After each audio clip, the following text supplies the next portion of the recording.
அனைவருக்கும் வணக்கம். வாரம் ஒரு புனித நிகழ்ச்சிக்கு உங்கள் அனைவரையும் அன்போடு வரவேற்கிறோம். இந்த வாரத்தினுடைய புனிதர் ரோமை திருப்படி நூல். தேடி பார்ப்போம். செப்டம்பர் 16, 17, 18 காணலையே. அதான் அவரை பற்றி தான் சிந்திக்கவிருக்கின்றோம். செப்டம்பர் மாதம் 18ஆம் தேதி ரோமை தமிழ் நூலில் கூட இல்லாத ஒரு புனிதர்.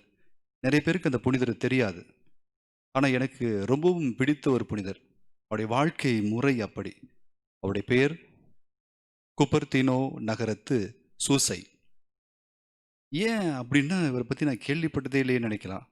இவரை திருச்சபை அறிவு கடந்த மெய் உணர்வாளர் என்று அழைக்கிறது. மிஸ்டிக். அவருடைய குழந்தை பருவம் பார்த்தீங்கன்னா ரொம்பவும் சாதாரண பருவம். இவர் 1603 பிறக்கிறாரு. 1663 இறக்கிறார். குழந்தை பருவம் மோசமான பருவமாக இருக்கு. ரொம்ப ஏழ்மை. அவங்களுடைய குடும்பத்தை அவங்க அப்பா இறந்துறாரு. காசை திருப்பி கொடுக்க முடியல. அவங்க எல்லாரையும் வீட்டை விட்டு வெளில ஏற்றுறாங்க. ரொம்ப வறுமையில் இருக்கின்ற அவர் படிப்பை தொடர முடியாமல் ரொம்பவும் முட்டாள் மாதிரி அப்படி சொல்லுவாங்க. ஊர்லேயே யார் முட்டாள்னா ஜோசப் தான் என்று சொல்வார்கள். அப்படி ஒரு முட்டாள் என்று ஊர் மக்களால் சொல்லப்பட்ட ஒருவர்.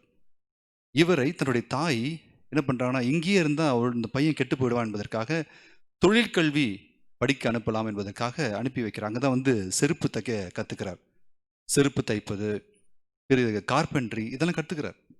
பிறகு வீட்டுக்கு அம்மாட்ட சொல்லுவார், அம்மா நான் டிப்ளமோ வாங்கிட்டேன் பாருங்க. அம்மாவுக்கு சந்தோஷம் இல்லை. இருந்தாலும் ஊரில் இருக்கவங்களாம் ரொம்ப கேவலப்படுத்துகிறாங்க என்பதன் பொருட்டு இவரை அவருடைய தாய் தன்னுடைய சகோதரனாகிய ஒரு ஃபாதர் இருக்கார், பிரதர் ஜோவானி. அந்த கப்புச்சின் சபையில் ஒரு ஜோவானின்னு அவருடைய சகோதரர் இருக்கார். அவர்கிட்ட கூப்பிட்டு இவனை தயவுசெய்து உங்களுடைய மடத்துக்கு கூட்டு போயிடுங்க என்று அனுப்பி வைக்கிறார். மடத்துக்கு சூசை போகிறார். குப்பர்தினோ நகரத்து சூசை மடத்துக்கு போகிறார். கப்புச்சின் துறவர சபைக்கு போகிறார். செல்கின்ற அவருக்கு படிப்பு வரல. எனவே அவரை ஒரு கொட்டகையில் வைக்கிறாங்க. ஓகே, அவர் ஒரு மாட்டு கொட்டாயாக தான் அவர் பிடிச்ச இடம். ஏன்னா அவர் பிறப்பே மாட்டு தொழிலத்தில் ஆரம்பிக்குது. எவ்வாறு இயேசு கிறிஸ்து உலக மீட்பரே மாட்டு தொழுவத்தில் பிறந்தாரோ அது மாதிரி இவருடைய பிறப்பு கூட ஒரு மாட்டு தொழுவத்தில் தான் பிறக்கிறார். பிறகு இவருக்கு பிடித்த இடம் எதுன்னு பார்த்தீங்கன்னா மாட்டு தொழுவம் தான். அங்கு இவர் சென்று பணிவிடை செய்கிறார். ஏன்னா படிப்பு வரலையே, உள்ள வந்துட்டாரு, சபைக்கு உள்ள வந்துட்டாரு, ஆனால் எதுவும் படிக்க முடியல என்பதற்காக அவரை தொழுவத்திலே வைக்கிறார்கள். தொழுவத்தில் எல்லாத்தையும் பார்த்துட்டு இருக்காரு. அப்போ இவருடைய சபைக்கு, கப்புச்சின் துறவர சபைக்கு விக்கர் ஜெனரல்னா அவர் தான் அந்த பிஷப் மாதிரி. அவர் அந்த சபைக்கு பார்ப்பதற்காக வருகிறார். எல்லாத்தையும் பார்வையிட்டே வர்றார். ஓகே, திராட்சை கொடி தோட்டம் சூப்பராக இருக்கு, இது சூப்பராக இருக்கு, வீட்டில் நல்லா வச்சிருக்கீங்க. அவருக்கு வந்துட்டு இருக்கும்போது ஒரு ஸ்மெல் வருது, கொட்டாய் ஸ்மெல். இந்த மாட்டு கொட்டாய் எங்கே இருக்கு கேட்டுட்டு போறார். செல்கின்ற பொழுது ஒரு மாட்டு கொட்டாய் போறாரு. எல்லாரும் இருக்காங்க, ஜோசப் ஆஃப் குப்பர்தினோ அவர் மட்டும் அங்கே இல்லை. என்ன பண்ணுறான்னு திறந்து பார்த்தா வக்கீலுக்கு உள்ளே இருப்பார். வக்கிய போர் அதுக்கு உள்ளே இருப்பார்.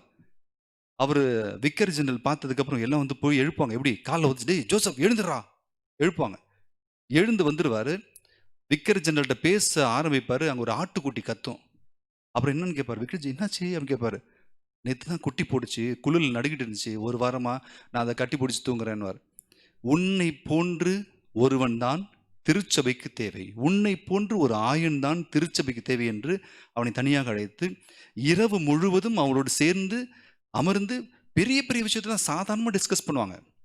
திருத்துவம் என்றால் என்ன, அதை பற்றி சாதாரணமாக டிஸ்கஸ் பண்ணுவாங்க. அப்படி உரையாடல் செய்த பிறகு அவர் கூறுவார், அப்பா நீ கொட்டாயில தான் இருக்க, ஆனால் நீ ஒரு குருவானவராக மாற வேண்டும் என்பதை வலியுறுத்துவார். பிறகு அந்த இடத்தை விட்டு அவர் போகும்போது சொல்வார், அங்கே தலைவரை கூப்பிடுவார். அவர் தலைவருடைய பேர் ஃபாதர் ராஸ்பி இங்கே வாங்க, ஜோசப் ஆஃப் குப்பர்தினோ இவரை கண்டிப்பாக குருவாக நான் பார்க்க வேண்டும் என்று சொல்லிவிட்டு அனுப்புவார்.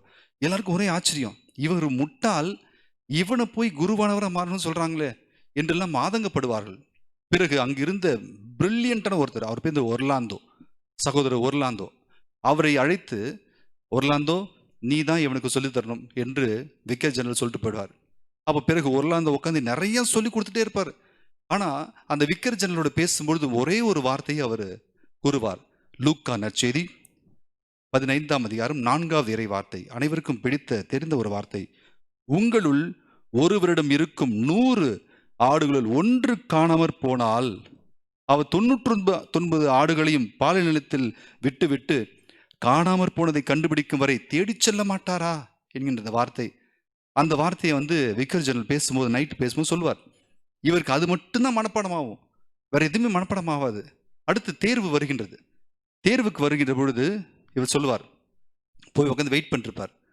வெயிட் பண்ணிருக்கும் பொழுது அப்போது அந்த ஒர்லாந்தோ நல்லா படிக்கிறவன் 2 பேரும் வந்து தேர்வுக்கு போவாங்க. ஏன்னா எல்லாருமே சகோதரர்கள் தான், இவர் மட்டும்தான் குருக்களாக மாற வேண்டும் என்பதற்காக போவாங்க. ஒர்லாந்தோ பார்த்து சொல்வார், ஜோசப், சூசை கவலைப்படாத, உனக்காக நான் ஜெபம் பண்ணுறேன் என்று சொல்லுவார்.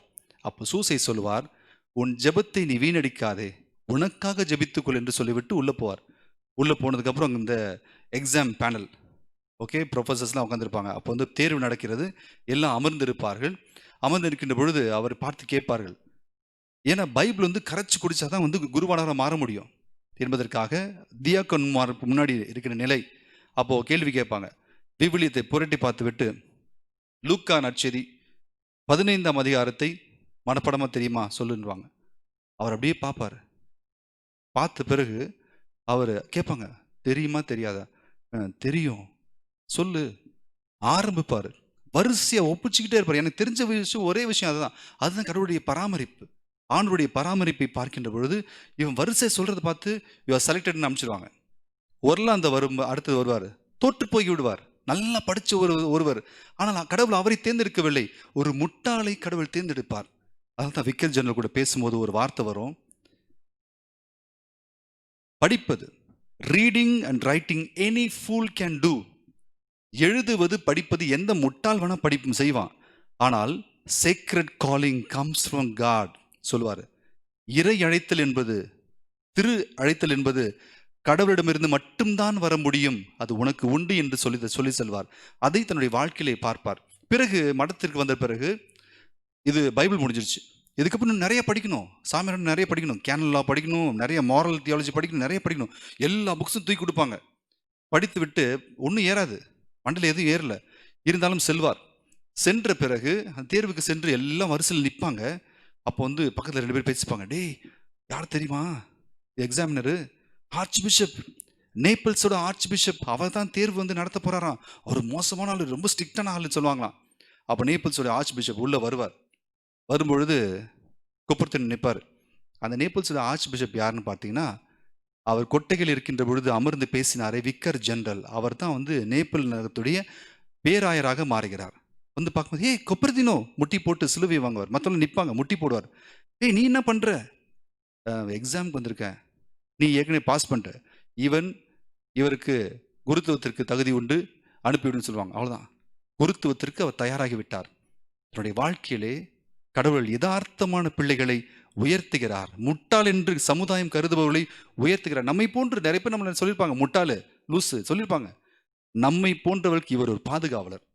அதிலும் சிறப்பாக அவர் வாழ்க்கையில் நடந்த ஒரு முக்கியமான விஷயம், he is called the flying saint, பறக்கும் புனிதர் என்று அழைப்பார்கள்.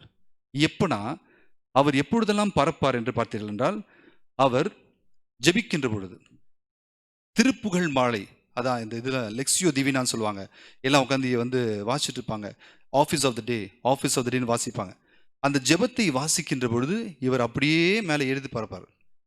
திருப்பலி ஆற்றுகின்ற பொழுது, பூசை நடக்கின்ற பொழுது, அந்த மைய பகுதியில் ஜெபித்து கொண்டிருக்கிற இறை ஆசிரியர் இந்த பிரசனத்தோடு அப்படியே மேலே பறப்பார். ஜெபமாலை ஜெபிக்கின்ற பொழுது, அன்னை மரியுடைய ஜெபத்தை ஜெபிக்கின்ற பொழுது அப்படியே பறப்பார். இவர் அந்த அவங்களுடைய மடத்தில் வந்து சுத்தம் செஞ்சுட்டு இருப்பார். அப்போ வந்து ஒரு மாதாவுடைய சுருத்தை சுத்தம் செய்வார். அந்த மாதா சுரு வந்து 200 ஆண்டு பழமை வாய்ந்ததான். அப்போ சுத்தம் செய்யும்போது தவறி விழுந்து விடுவார். விழுகின்ற பொழுது அந்த மாதா சுருவத்தோடு போட்டு கீழே விழுவார். மாதா சுருவம் சுக்குநூறாக உடஞ்சிரும், தலை மட்டும் இருக்கும். அந்த தலையை எடுத்துக்கொண்டு கொட்டையில் மேலே வச்சிருப்பார். இவருக்கு பிடிச்ச இடமே கொட்டாய் தான் வச்சிருப்பார். மாதா கிட்ட போய் ஜெபம் பண்ணும்போது மாதா சுருவம் அங்கே இருக்கும், இவர் இங்கே இருப்பார். ஜெபிக்கின்ற பொழுது தன்னை அறியாமலே அப்படியே மேலே பறந்துடுவார். அந்த எஸ்டசி மேலே ஆண்டருடைய அந்த அந்த ஆண்டருடைய பரவசத்தில் அப்படி இருக்க மாதிரி ஆண்டருடைய பரவசத்தில் மேலே அப்படியே போய் பார்த்து கொண்டே ஜெபித்து கொண்டு இருப்பாராம். இதை பார்க்கின்றவர்கள் இவர் என்ன பண்ணுவாங்கன்னா, இவன் பொய் சொல்லுகிறான், ஒரு பேயின் வழியாக இவன் செயல்படுகிறான் என்று அவரை கட்டி போடுவாங்க. சங்கிலி போட்டு கட்டி போட்டுருவாங்க. அவங்களுடைய சபை குருக்களை கட்டி போட்டுருவாங்க. மடத்தில் இருக்க சகோதரர் கட்டி போட்டுருவாங்க. கட்டி போட்ட பிறகு அவங்களாம் வெளில போகும்போது இவர் ஜெபித்துக் கொண்டிருப்பார். அந்த விலங்குகளாம் உடைபட்டு இவர் மேலிருந்து ஜெபிப்பதை பார்க்கின்ற பொழுது அங்கு அனைவருமே பரவசமாக உண்மையாகவே இவன் கடவுளால் தேர்ந்தெடுக்கப்பட்டவன் என்பதை புரிந்து கொள்வார்கள். இப்படிப்பட்ட ஜோசப் ஆஃப் குப்பர்தீனோ நகரத்து சூசை பல பேருக்கு பாதுகாவலராக இருக்கின்றார். யாருக்குன்னு பார்த்தீங்கன்னா, முதலாவதாக பயணம் செய்பவர்கள். எந்த பயணம்? விண்வெளி பயணம். விமானத்தில் பயணம் சொல்றீங்க இல்லையா, அவர்களுக்கு பாதுகாவலர். விமான ஓட்டுநர்கள், அவர்களுக்கு இவர் தான் பாதுகாவலர். விண்வெளி வீரர்கள், ஆஸ்ட்ரோநாட் சொல்லுவாங்க இல்லையா, விண்வெளி வீரர்கள் நிறைய ஸ்பேஸ் ரிசர்ச்லாம் பண்ணுவாங்க இல்லையா, அவங்களுக்கு தான் பாதுகாவலர். அடுத்தது நம்மள மாதிரி ரொம்ப ஏழை மாணவர்கள், முட்டாள் என்று சமுதாயம் தள்ளி வைக்கின்ற மாணவர்கள், இவருக்கு இவர் தான் பாதுகாவலர். இப்படி ஒரு புனிதரை திரு அவை நம் அனைவருக்கும் தந்திருக்கின்றது. எதற்காக? கடவுளின் பராமரிப்பு உண்டு என்றால் கண்டிப்பாக கடவுள் அவரை உயர்த்துவார். எப்படி? மக்களுடைய பார்வையிலே மிகச்சிறந்தவராக மாற்றி அந்த தாழ்ச்சியின் படியிலே அவர் இன்னும் அதிகமாக உயர்த்தி திருநிலைப்படுத்துகின்றார் என்பதுதான் இந்த புனிதர் நமக்கு செய்தியாக தருகின்றார். ஏற்றுக்கொள்வோம். ஆண்டவரே, தாழ்ச்சியாக இருக்கின்ற பொழுது நீ உயர்த்துவீர் என்பதை இந்த புனிதரை கொண்டு நாங்கள் தெரிந்து கொள்கின்றோம். ஜோசப் ஆஃப் குப்பர்தீனோ நகரத்து சூசையை எங்களுக்கு திருச்சபைக்கும் ஒரு புனிதராக தந்ததற்கு நன்றி என்று நன்றி சொல்வோம். அன்னை மரியை நோக்கி மன்றாடுவோம். அருள் நிறைந்த மரியே வாழ்க, ஆண்டவர் உடனே, பெண்களுக்குள் ஆசி பெற்றவர் நீரே, திருவயிற்றின் கனியாகி இயேசுவும் ஆசி பெற்றவரே. புனித மரியே, இறைவனின் தாயே, பாவிகளாக இருக்கிற எங்களுக்காக இப்பொழுதும் இறப்பின் வேளையிலும் வேண்டிக் கொள்ளும். ஆமீன். அன்பார்ந்தவர்களே, இறுதியாக இந்த வாரம் உங்களுக்கு நேரம் இருந்துச்சுன்னா தயவுசெய்து யூடியூப்ல போயிட்டு நம்முடைய சேனல் பார்ப்பீங்க. அப்புறம் அடுத்தது ஜோசப் ஆஃப் குப்பர்தீனோ அந்த புனிதருடைய ஒரு சூப்பரான படம் இருக்கும், பாருங்களேன். உண்மையாகவே ஒரு நெகிழ்ச்சியாக இருக்கும். முடிந்தால் பாருங்கள். ஓகே. அன்னையே, குடும்பங்களின் பாதுகாவலியே, எங்களுக்காக வேண்டிக் கொள்ளும். அன்னையே, குருக்களின் துறவிகளின் பாதுகாவலியே, எங்களுக்காக வேண்டிக் கொள்ளும். அன்னையே, திரு அவையின் பாதுகாவலியே, எங்களுக்காக வேண்டிக் கொள்ளும். தூய சூசையப்பரே, எங்களுக்காக வேண்டிக் கொள்ளும்.